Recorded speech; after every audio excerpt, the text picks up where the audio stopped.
À 17 ans, Victoire est repérée dans la rue par une grande agence de top modèle. Et il est venu me dire « Ah mais vous êtes la prochaine Claudia Schiffer, vous allez avoir une carrière incroyable, venez signer dans l'agence Elite ». Problème, malgré ses 58 kilos pour 1,78 m, ses mensurations ne correspondent pas à la taille mannequin. C'est ce qui est très vicieux dans la mode, c'est qu'on ne vous dit pas « il faut maigrir ». On vous dit « tu fais 1,80 m, il faut rentrer dans une taille 32 ». Si tu ne rentres pas dans la taille 32, tu ne vas pas travailler. J'ai commencé à manger seulement 3 pommes par jour au lieu des 3 repas. Et donc j'ai maigri très rapidement parce que j'ai perdu quand même 10 kilos en 2 mois. Pendant des mois, les podiums et les séances photos aux 4 coins du monde s'enchaînent.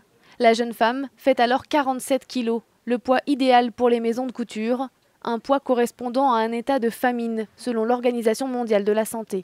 C'est une spirale infernale de tomber là-dedans et finalement, plus on maigrit, plus on a l'impression d'être grosse. Quand ma mère l'a vue, elle est entrée dans la salle de bain, elle m'a vue et j'avais un corps totalement décharné. À 47 kg pour 1,78 m, j'étais extrêmement maigre.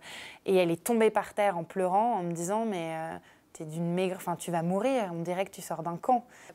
5 ans après avoir quitté le milieu de la mode, la jeune femme dévoile l'envers du décor dans un livre et sa longue descente aux enfers jusqu'à la tentative de suicide, pour que d'autres ne vivent pas le même cauchemar. Ça devrait être interdit parce que c'est criminel que la mode montre un idéal de beauté comme ça qui incite à la maigreur.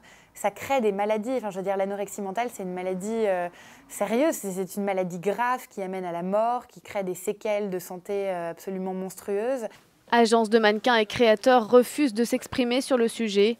Pour ce psychiatre, l'anorexie est pourtant clairement plébiscitée dans ces milieux et les séquelles qui en découlent, trop souvent sous-estimées. Il m'est arrivé d'avoir des personnes dans ce milieu-là à traiter, des anciens mannequins en particulier, qui souffraient de ce système encore 30 ou 40 ans après. À 23 ans, Victoire a aujourd'hui retrouvé une taille 38. Après des études de théâtre et de philosophie, elle espère désormais se lancer dans une carrière de comédienne.